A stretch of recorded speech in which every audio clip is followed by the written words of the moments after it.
Puspusan na ang clearing operation sa mga bahay na nasa danger zone sa Navotas. Matapos ang pagguho ng isang river wall, handa na rin ang relocation sites para sa mga residenteng apektado. May report si JM Peneda.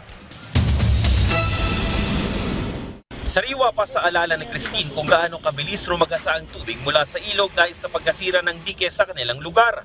Sinabayan pa yan ng high tide, kaya umabot ng lagpas tao ang baha.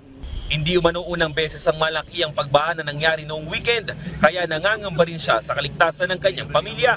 Kinakabahan po kasi naabot din po kami. Natatakot din po. May balak din po kaming umalis kasi nga po parang 2 beses na po nangyari to. Kasi yung nakaraan po na binagyo po kami, ganun din po na lagpas tao po yung tubig. Ilang metro lang ang layo ng bahay ni Christine sa mismong nasirang river wall sa barangay San Jose, Navotas City. Kabilang sila sa mga residenteng inilikas nitong nakarang weekend dahil sa bahang idinulot ng pagkawasak ng dike. Sabi naman ng Navotas CDRRMO, tanging mga residente lamang na ang bahay ay nasa ligtas na lugar ang kanilang pinabalik.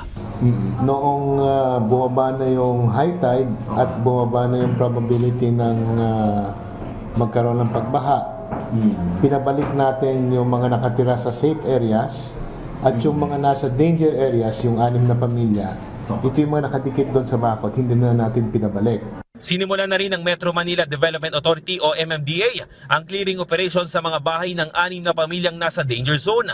Pagtapos nito, sisimulan na rin muli ang pagbuo sa river wall na magsisilbing harang sa ilog at sa mga kabahayan.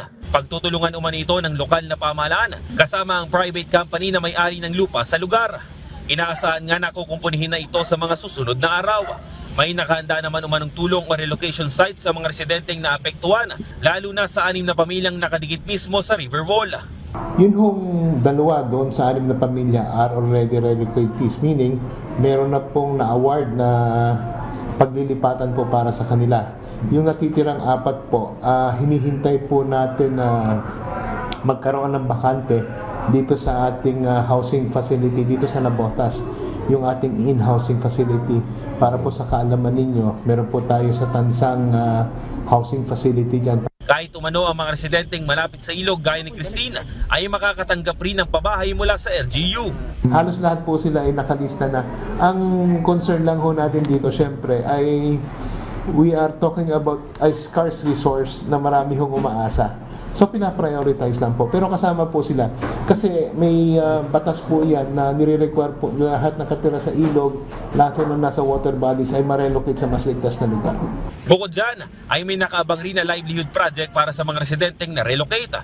Magkakaroon daw sila ng mga trainings para may pagkakakitaan ang mga ito. Paalala pa ng CDRRMO na maging handa ang mga taong nakatira malapit sa ilog dahil sa posibleng pag-angat muli ng tubig dito. JM Peneda, para sa Pambansang TV sa Bagong Pilipinas.